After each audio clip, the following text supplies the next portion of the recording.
যারা বন্ধু বান্ধব ছিল জেএনইউতে এবং যাদবপুর ইউনিভার্সিটিতে, ইন্ডিয়াতে, শ্রীলঙ্কায়, নেপাল, আমরা যখন বিভিন্ন প্রতিনিধি দলের সাথে কথা বলতেছিলাম, তাদের মধ্যেও আমরা একটা এক্সপায়ারেশন দেখতে পেলাম। সাউথ এশিয়াতে যারা ছিলেন, সাউথ এশিয়াতে বিজেপির মতন একটা বড় শক্তি, যার রাহুল গ্রাসে অনেকগুলো পলিটিক্যাল আসপেক্ট থেকে শুরু করে জনমুক্তির যে লড়াইটা অনেকাংশে একটা তীব্র চ্যালেঞ্জের মুখে পড়ে।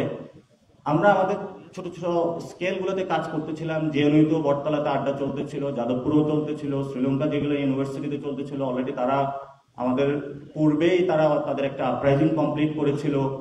এদিকে যারা মায়ানমারে আছে তাদের সাথেও আমাদের কথা হচ্ছিল, বিভিন্ন জায়গায় আমাদের কথা হচ্ছিল। আমরাও চিন্তা করতেছিলাম, সেই সময় বাংলাদেশে মোদি আসতেছিল, সেখানেও আমরা প্রটেস্ট করেছিলাম। শেখ হাসিনাকে যে কোনো মূল্যে তারা নির্বাচনী রাতের ভোট ডাকাতির মাধ্যমে তারা রাখতে চাচ্ছিল, সেখানেও আমরা প্রতিবাদ করেছিলাম। তো লাস্ট যেটা 24-এর ইলেকশন হয়েছিল, সেই ইলেকশনের পরে সবাই আশাহত হয়েছিল যে না, বাংলাদেশে আর কোনো আশা নেই, শেখ হাসিনা আর 5 বছর থাকবে, আমাদের এটা মেনে নিতেই হবে। এবং বিভিন্ন রাজনৈতিক দলগুলো হতাশ হয়ে গিয়েছিল। কিন্তু কিছু তরুণ স্বপ্নিক ছেলে ছিল যাদের সহচর্যে এবং একসাথে কাজ করার কারণে আমরা সেই জায়গাটা ক্রস করতে পেরেছিলাম। তো স্টোরিটা এই জন্যই বলছিলাম, যারা উদ্যোক্তা হচ্ছেন বিভিন্ন জায়গার ক্ষেত্রে, আপনাদের সামনে এমন অনেক প্রতিবন্ধকতা আসবে, কিন্তু আমরা আপনাদেরকে হলফ করে বলতে পারি যেই স্টুডেন্টগুলো এখন কাজ করতেছে এবং ন্যাশনাল একটা অ্যাসপাইরেশন সৃষ্টি হচ্ছে, তাদের একটা জাতীয় মুক্তির আকাঙ্ক্ষা রয়েছে। আমরা শুধু বাংলাদেশ নয়, যা আপু বলেছিলেন, আমরা সাউথ এশিয়াতে এবং গ্লোবাল স্টেজে বাংলাদেশকে এমন একটা জায়গায় ম্যাপিং স্টেজে নিয়ে যেতে চাই, যেখানে আপনার যে অনাগত সন্তান এবং ভবিষ্যতে যারা আসবে প্রজন্ম, তারা প্রাউডলি বলতে পারবে আই এম বাংলাদেশি পিপল, এবং তার সেই পাসপোর্টটা দেখিয়ে সেখানে সে কখনো হিউমিলেশনের কোনো শিকার হবে না। এই পর্যায়ে আমরা নিয়ে যাওয়ার জন্য আমরা কাজ করে যাচ্ছি। আমরা যখন বৈষম্য বিরোধী ছাত্র আন্দোলন গঠন করেছিলাম, সেখানে আমরা একটি আন্দোলনের মধ্যে দিয়ে গিয়েছিলাম। কিন্তু এই আন্দোলনটার পরে আমরা আবার নতুন একটা প্রক্রিয়া আমাদের যেতে হয়, যে বাংলাদেশে গত 15 ইয়ার্সে লিডারশিপ ক্রাইসিস ছিল। আপনারা যখন কোম্পানি করতে যান, কোম্পানিরও এই ধরনের অনেক অ্যাসেট ম্যানেজমেন্ট প্রয়োজন হয়। সেই ক্ষেত্রে আমরা নতুন করে জাতীয় নাগরিক কমিটি বানিয়েছি, কিছু লিডারশিপ ক্রিয়েট করেছি, বিভিন্ন জায়গায় ট্রেন আপ করেছি, মানুষের সাথে স্কেল আপ করেছি, যাতে হলো নতুন এই রাজনৈতিক যে চ্যালেঞ্জটা এসেছিল, এর মধ্যে আমাদের সরকার গঠন করতে হয়েছে, বিভিন্ন জায়গায় আলোচনা করতে হয়েছে, 180টির মতন মুভমেন্ট আমাদের ঠেকাতে হয়েছে। বিভিন্ন ফরেন ইন্টারভেনশন যে গোয়েন্দা সংস্থা, সেগুলো বাংলাদেশে অনেকাংশে অ্যাক্টিভ ছিল, সেখানে কাজ করতে হয়েছে। অনেকগুলো চ্যালেঞ্জ মোকাবেলার পরবর্তীতে আমরা একটা রাজনৈতিক দল গঠন করি। রাজনৈতিক দল গঠনের পরে আমাদের সামনে বড় একটি বাধা সামনে এসে পড়ে, কারণ বিভিন্ন এনজিও অথবা বিজনেস সেক্টর যে ফাইন্যান্সিয়াল যে মডেল রয়েছে সেটা কাজ করে থাকে, কিন্তু বাংলাদেশের যে ফাইন্যান্সিয়াল মডেল পলিটিক্যাল সার্কেলে যেটা চলে, এটা মোস্ট অফ দ্য রিজনে সেখানে আমরা দেখতে পেলাম যে একটা চাঁদাবাজি নির্ভর একটা হলো বাংলাদেশের সংস্কৃতি চলমান। আমরা যে 3 তারিখে যে কথাটা বলেছিলাম, আমরা পুরনো ফেসিবাদী ব্যবস্থার আমরা বিলোপ চাই, নতুন রাজনৈতিক বন্দোবস্ত চাই, সেটাতে আমরা নেগেট করলাম। যদি আমরা নেগেট করে থাকি, ফিউচার মডেলটা কি হতে পারে, তখন আমাদের যারা বন্ধুজন রয়েছে মালয়েশিয়া এবং অন্যান্য দেশে, আমরা তাদের সাথে আলোচনা করলাম। সেখানে তারা তরুণ প্রজন্ম নতুন ফাইন্যান্সিয়াল মডেল নিয়ে আলোচনা চলমান রেখেছে, কিভাবে এই রাজনৈতিক ক্ষেত্রে চাঁদাবাজি, বিভিন্ন জায়গায় দখল বাণিজ্য করে যে ধরনের একটি ফাইন্যান্সিয়াল মডেল তারা বিভিন্ন এই সংস্কৃতি দক্ষিণ এশিয়াতে চলতেছে, সেটা থেকে মুক্তি পেয়ে কিভাবে নতুন একটি মডেলে যাওয়া যায়। সেখানে ক্রাউড ফান্ডিং আইডিয়াগুলো আসে, বিভিন্ন জায়গায় অনেকগুলো আমাদের আইডিয়াগুলো আসে, এবং সেখানেও আমরা আমাদের কাজগুলো শুরু করি। স্টোরিগুলো বলতেছি যে আমরাও কিন্তু প্রতিনিয়ত এই যে পলিটিক্যাল স্টার্ট আপের ক্ষেত্রে প্রতিনিয়ত প্রতিবন্ধকতার মধ্যে দিয়ে যাচ্ছি, আমরা কিন্তু থেমে নেই। আমাদের বাংলাদেশের বড় বড় দলের সামনে এখন আমরা দাঁড়িয়ে গিয়েছি, একটি দল গিয়েছে, আরেকটি বড় দল আমাদেরকে ধরার জন্য অপেক্ষায় আছে, যে একবার বলতেছে যে তোমরা তো বাচ্চা ছেলেরা ইলেকশন করতে পারবে না, একবার আমাদেরকে চ্যালেঞ্জ দিয়েছিল, ওরা কি পারবে, আমাদেরকে তো ক্ষমতা থেকে নামাতে পারবে না। মানে হাজার ধরনের কিন্তু চ্যালেঞ্জের মধ্যে দিয়ে আমরাও যাচ্ছি। তো ইনশাল্লাহ আমরা পার্লামেন্টে যাব এবং সরকার গঠন করবো, এটাতে বাংলাদেশের 18 কোটি মানুষের কোনো সন্দেহে কোনো অবতারণা রাখার প্রয়োজন নেই। আমরা যখন এই সরকারের সামনে দাঁড়িয়েছিলাম, ছোট্ট একটা উদাহরণ বলি, আমরা তখন সরকারকে বলেছিলাম যে আমরা বাংলা মোটর যাব, তারা কর্ণপাত করে নাই। আমরা বলেছিলাম যে আমরা ফার্ম গেট যাব, তারা বলতেছে না। এবং পরবর্তী বলছিলাম যে আমরা গণভবন যাব, তারপরেও তারা কর্ণপাত করে নাই। বাট আমরা যখন গণভবনে গিয়েছি, তারা হলো আপনারা দেখেছেন সচক্ষে সবাই প্লেনের ছবিগুলো হলো ভারতে পালিয়ে গিয়েছিল। ভবিষ্যতেও আমরা বলেছিলাম বাংলাদেশে একটা বুলেটের রেভলিউশন হয়েছে, আগামীতে হলো ব্যালটের রেভলিউশন হবে। এই তরুণ প্রজন্মকে সেই ব্যালটের রেভলিউশনে বাংলাদেশের কোনো শক্তি নাই যারা প্রতিহত করতে পারবে। ইনশাআল্লাহ আমরা জয়ী হব। সেই ক্ষেত্রে এই তরুণ প্রজন্মকে আমরা চাঁদাবাজি, বিভিন্ন যে রাজনৈতিক কালচার রয়েছে সেগুলো থেকে মুক্ত করে আপস্কিল করার জন্য, ব্যবসায়িক কর্মকাণ্ডে অংশগ্রহণ করার জন্য আমরা একটা অ্যাসোসিয়েশন গঠন করি, ন্যাশনাল এসএমই অ্যাসোসিয়েশন, যেটার মাধ্যমে চাচ্ছি যে ক্ষুদ্র এবং মাঝারি যারা উদ্যোক্তা রয়েছে তাদের একটি বড় ধরনের পলিটিক্যাল সাপোর্টও দরকার হয়। পলিটিক্যাল সাপোর্টটা এই জন্য প্রয়োজন হয়, যারা পলিসি লেভেলে কাজ করে ওইখানে পলিটিক্যাল স্টেক হোল্ডার বড় একটা অংশগ্রহণ থাকে। সেই ক্ষেত্রে যাতে ওইখানে এই অংশগ্রহণগুলো আমরা এনশিওর করতে পারি, যাতে মাঠ লেভেলে যারা কাজ করতে পারতেছে সেখানে তাদের কাছে আমরা যাব, যে কোন কোন সমস্যাগুলো তারা ফেস করতেছে সেগুলো নিয়ে এসে সেটা পার্লামেন্ট হোক আর ভবিষ্যতের যে কোনো জায়গায় আমরা ওই তরুণ প্রজন্মকে ডিসিশন মেকিং এ আমরা নিয়ে যাব। তখন তারা তাদের যে অবস্ট্রাগলগুলো ফেস করেছে সেই জায়গাতে তারা যদি কাজ করতে পারে, আরো যারা বাংলাদেশে নতুনভাবে স্বপ্ন দেখছে যে ক্ষুদ্র এবং মাঝারি উদ্যোক্তা হওয়ার জন্য, তাদের জন্য পাথওয়েটা অনেক বেশি ইজি হয়। এই প্রক্রিয়াটার জন্য আমরা এই অ্যাসোসিয়েশনটা করেছি। ইনশাআল্লাহ আপনারা সবাই ঐক্যবদ্ধ থাকবেন, ভবিষ্যতেও কাজ করবেন, এটা নিয়ে অনেক দূর আমরা এগিয়ে যাব। এবং বাংলাদেশে যে পলিটিক্যালি ফাইন্যান্সিয়াল মডেল কালচার রয়েছে, চাঁদাবাজি, মাস্তানি, মিছিল মিটিং এ যাওয়া, টাকা ইনকাম করা, এগুলো আমরা ইনশাআল্লাহ বাংলাদেশে বন্ধ করে দেবো ইনশাআল্লাহ।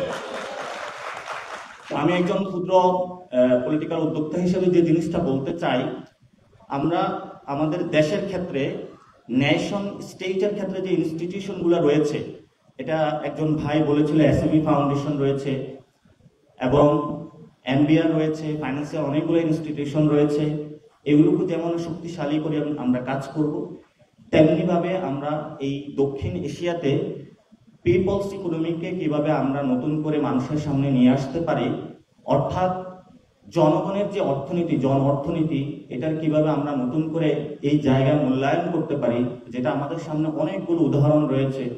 চায়না রয়েছে, ভিয়েতনাম রয়েছে, তারা আমাদের সামনে গার্মেন্টস ব্যবসা শুরু করেছে, তারা অনেক দূর এগিয়ে গিয়েছে, কিন্তু আমরা এখনো সেই জায়গাতে স্ট্রাগলিং করতেছি, আমরা কেন পারতেছি না? তো সেই জায়গাতে যখন আমাদের বন্ধুরা এসেছিল এই গণ অভ্যুত্থানের পরে, তারা আমাদেরকে জিজ্ঞেস করেছিল যে আপনাদের পলিটিক্যাল পার্টির আপনাদের সামনের পলিসিটা কি হবে। সেখানেও আমরা বলেছিলাম বর্তমানে যারা ক্ষুদ্র এবং মাঝারি উদ্যোক্তা রয়েছে, গত 15 বছরে তারা অনেক বড় ধরনের নির্যাতনের শিকারের মধ্যে দিয়ে গিয়েছে। শুধু দলের নির্দিষ্ট কর্মীদেরকে বিভিন্ন জায়গায় পুরস্কার দেওয়া হয়েছে, দলের নির্দিষ্ট কর্মীদেরকে বিভিন্ন ব্যাংক লোন দেওয়া হয়েছে, যাদের কোনো একটা কোম্পানির কোনো ফরম্যাট নাই, কোনো কিছু নাই, বিভিন্ন একটি ডাইনাস্টিক পলিটিক্সের সাথে ইনভলভমেন্ট ছিল, তাদেরকে সেখানে নিয়ে হলো আঙ্গুল ফুলে কলা গাছ বানানো হয়েছে। আপনারা বাংলাদেশের যদি একটু হিসাব করে দেখবেন, প্রত্যেকটা সরকারি প্রতিষ্ঠানকে একদম খালি করে দেওয়া হয়েছে। সেখান থেকে আপনার বিভিন্ন জায়গায় যে স্টার্ট আপ প্রজেক্টগুলো রয়েছে সেটা থেকে তারা যেভাবে লোপাট করেছে, বিভিন্ন সরকারি প্রতিষ্ঠানগুলোকে ব্যবহার করে বাংলাদেশের যে এই যে তরুণ প্রজন্ম, তারা যে নতুনভাবে দাঁড়াবে, তাদের সেই মেরুদণ্ডটা ভেঙে দেওয়া হয়েছিল। কিন্তু আমরা আছি, ইনশাল্লাহ কাজ করবে ভবিষ্যতে, দল মত উঠতে গিয়ে বাংলাদেশের 18 কোটি মানুষের জন্য আমরা কাজ করব। আমরা যতদিন বাংলাদেশে থাকবে, বাংলাদেশ নিরাপদ থাকবে, আমাদের রক্তের উপর দিয়ে বাংলাদেশের উপরে কেউ আঘাত করতে হবে, এর আগে কেউ পারবে না ইনশাআল্লাহ। আমরা সেই ক্ষেত্রে যারা আন্দোলনে এসেছিল বড় একটা দাবি নিয়ে, বৈষম্য বিরোধী ছাত্র আন্দোলন, তো এখন ভবিষ্যতেও যদি কোনো দল এসে এই ধরনের এসএমই ফাউন্ডেশন থেকে শুরু করে ক্ষুদ্র এবং মাঝারি উদ্যোক্তাদের মেরিট বেস সোসাইটি তৈরি করে না করে আবার যদি অন্যান্য আগের মতো যে সিস্টেমগুলো গিয়েছিল, দল পাস কোনো এসএমই রিলেটেড কোনো সেক্টর তৈরি করে, সেটা হলো আপনাদেরকে ঠেকিয়ে দিতে হবে। এবং আমরা চাই একটা ফেয়ার জাস্টিস বেসড সোসাইটি, যেখানে মেরিট বেসড হবে। কোনো দলের সাথে অ্যাফিলিয়েটেড হওয়ার কারণে, কোনো ব্যক্তির সাথে অ্যাফিলিয়েটেড হওয়ার কারণে, কোনো পরিবারের সাথে অ্যাফিলিয়েটেড হওয়ার কারণে সে যে সুযোগটা পাবে, সেটার আমাদের বাংলাদেশে কবর রচনা করে দিতে হবে। আমাদের একমাত্র ভিত্তি হবে মেরিট, যে যতটুকু মেরিট বেসড প্রকিউরমেন্ট এবং বিভিন্ন জায়গা থেকে যেতে পারবে তাকে সেই পর্যায়ে আমাদেরকে স্কিল করতে হবে। এটা সেম আমরা জাতীয় নাগরিক পার্টির পক্ষ থেকে এই কাজটা করে থাকবো ইনশাআল্লাহ। আমরা একটা বৈষম্যহীন বাংলাদেশ গঠন করতে চাই, এটা আমাদের ক্লিয়ার মেসেজ। এবং সেই ক্ষেত্রে সোশ্যাল অ্যাসপেক্টের ক্ষেত্রে আপনাদের যে যে নতুন ভাবে উদ্ভাবনী যে শক্তিমত্তাগুলো রয়েছে সেগুলোর সাথে আমরা পার্টি আকারে কাজ করব। আমরা আপনাদেরকে উপরে তুলে দেওয়ার চেষ্টা করব। আমরা আপনাদের হলো সার্ভেন্ট হিসাবে কাজ করব, আমরা আপনাদের রুলার হিসাবে ইনশাআল্লাহ কাজ করব না। আরেকটি যে বিষয় সেটা হলো, আপনারা জানেন যে আমরা আমাদের দলীয় যে অনেকে জিজ্ঞেস করে থাকে যে পলিসিগুলো কি হবে, আমরা কয়েকটা পলিসি সেখানে ইতিমধ্যেই নিয়েছিলাম যে আমরা প্রো উইমেন বেসিকে কাজ করব। আমাদের যে নারী সমাজ রয়েছে, আপনারা দেখেছেন গত 80-এর দশক থেকে গার্মেন্টস গুলো শুরু হয়েছে, এখনো আমাদের যারা মায়েরা বোনেরা সেই সুই সুতা ধরেছে কলের উপরে বসেছিল, তারা এখনো কলের উপরে বসে রয়েছে। মানে তাদের জীবনের ভাগ্যের চাকার কোনো পরিবর্তন হয় নাই। আপনার মা, আপনার বোন, আপনার সন্তানের যিনি যাকে জন্ম দিয়েছে, যে আপনার সন্তানের লালন পালন যার হাতে, আমরা যদি তাদেরকে আপস্কিল করতে পারি, কোনো ব্যক্তি পরিচয় না, কোনো পুরুষ মহিলা এই পরিচয় না গিয়ে আমরা নতুনভাবে যদি তাদেরকে নিয়ে আসতে পারি একটি জায়গায়, তাহলে বাংলাদেশের ভাগ্যের চাকা ঘুরবে, আর না হয় বাংলাদেশের ভাগ্যের চাকা ঘুরবে না। আমাদের বড় একটা রয়েছে আলেম সমাজ, যা তাদের যে এডুকেশন ব্যবস্থা সেটা আমরা এখনো মেইন স্ট্রিম করতে পারিনি বলে তারা কিন্তু বিভিন্ন ক্ষেত্রে অনেকে উদ্যোক্তা হচ্ছেন। তাদেরকে কিভাবে ট্যাক্স সার্ভিসের আওতায় নিয়ে আসা যায়, কিভাবে নতুন নতুন করে তাদেরকে এই যে উদ্ভাবনী শক্তি বাংলাদেশে নতুন একটি জায়গায় যাবে সেই শক্তির সাথে একীভূত করতে হবে। কারণ এই জেনারেশনকে যদি আমরা পিছনে রাখি, নারীদেরকে যদি পিছনে রাখি, এই তরুণ প্রজন্মকে যদি পিছনে রাখি, ভবিষ্যৎ বাংলাদেশের যে পথযাত্রায় আমরা 2024-এ স্বপ্ন দেখেছিলাম সেটা বাস্তবায়ন করা সম্ভব হবে না। আর এই দায়িত্বটা জাতীয় নাগরিক পার্টি একা নিতে পারবে না। বাংলাদেশের সকল মানুষকে এগিয়ে এসে এটা আমাদের ন্যাশনাল ভিশন আকারে রূপান্তর করতে হবে, এবং এই ভিশনের পিছনে বাংলাদেশের 18 কোটি মানুষকে হলো কাজ করতে হবে ইনশাআল্লাহ। আজকে ন্যাশনাল এসএমই অ্যাসোসিয়েশন আমাদের এই ফ্রন্টটাতে আমরা কাজ করতেছি। যারা ক্ষুদ্র এবং মাঝারি উদ্যোক্তা, যারা বড় ব্যবসায়ী, তাদের ক্ষেত্রেও আমরা কাজ করতেছি। আমরা দুইটা সেক্টরে দুইটা বার্তা দিতে চাই। যারা ক্ষুদ্র এবং মাঝারি উদ্যোক্তা, যেহেতু আপনারা 15 বছরের নিপীড়নের শিকার ছিলেন, যেহেতু একদল ব্যক্তি বা বর্গকে হলো সকল সুযোগ সুবিধা দেওয়া হয়েছে, আমরা আমাদের এই আজকের ফোরাম থেকে আপনাদের পক্ষ থেকে সরকারকে আহ্বান জানাবো যে গত 15 বছরে যারা এসএমই খাতে লুণ্ঠন চালিয়েছিল, বিভিন্ন জায়গায় নিপীড়ন চালিয়েছিল, একটি স্বাধীন কমিশন করে তাদেরকে আইনের আওতায় আপনারা এনে দৃষ্টান্তমূলক বিচার করুন। এবং গত 15 বছরে শেয়ার মার্কেট থেকে শুরু করে লাখ লাখ কোটি কোটি বাংলাদেশের তরুণ প্রজন্মের চোখে যে জল ঝরানো হয়েছিল, তাদের হাতে আপনারা বিচারের ভার ছেড়ে দিন। জনতার আদালতে তাদেরকে বিচার করবো ইনশাআল্লাহ। যদি আপনারা না করতে পারেন, আমরা যতদিন বাংলাদেশে থাকবো, যারা গত 15 বছরে এসএমই খাতে লুণ্ঠন চালিয়েছিল, খুন, হত্যাযজ্ঞ, গুম চালিয়েছিল, আমরা তাদেরকে বাংলাদেশে বিচার করবই। এই ক্ষেত্রে কোনো দ্বিমত হবে না। আগামী পার্লামেন্টে যদি আমরা সংসদ সরকার গঠন করি, আমরা প্রত্যেককে ধরে ধরে ইনশাআল্লাহ বিচারের আওতায় আনবো। দ্বিতীয়ত যে বিষয়টা, বাংলাদেশে বড় বড় যে বিজনেস গ্রুপগুলো রয়েছে, তারা হলো এসএমই এর ক্ষেত্রে যে মিডলম্যান বিজনেসগুলো, তারা হলো আদানি গ্রুপের কাছে গিয়ে বলে, ভাই আপনি বাংলাদেশে বিদ্যুৎ ব্যবসা করবেন, আমি কিছু জমি অ্যাকোয়ার করে দিই, মানে দালালি বিজনেস তারা শুরু করেছে। এগুলো বড় বড় বাংলাদেশের গ্রুপগুলো। আমাদের যদি এই ধরনের বড় বড় গ্রুপ বানানোর সক্ষমতা না থাকে, আমরা এখন বন্দরে যে গ্রুপটা সাইফ পাওয়ার টেক, একটি বাংলাদেশের আওয়ামী ফেসিজমের একটি অংশ ছিল, এই সাইফ পাওয়ার টেক পুরো বন্দর ব্যবস্থাকে নষ্ট করে দিয়েছিল। আমাদের নতুন ভাবে যে আমরা বন্দর ব্যবস্থাপনার ক্ষেত্রে নতুন একটি স্বপ্নিক যাত্রা দেখেছিলাম বাংলাদেশে, এখনো তারা বন্দর ব্যবস্থাপনায় কিভাবে থাকে, এটা বাংলাদেশ সরকারের কাছে প্রশ্ন।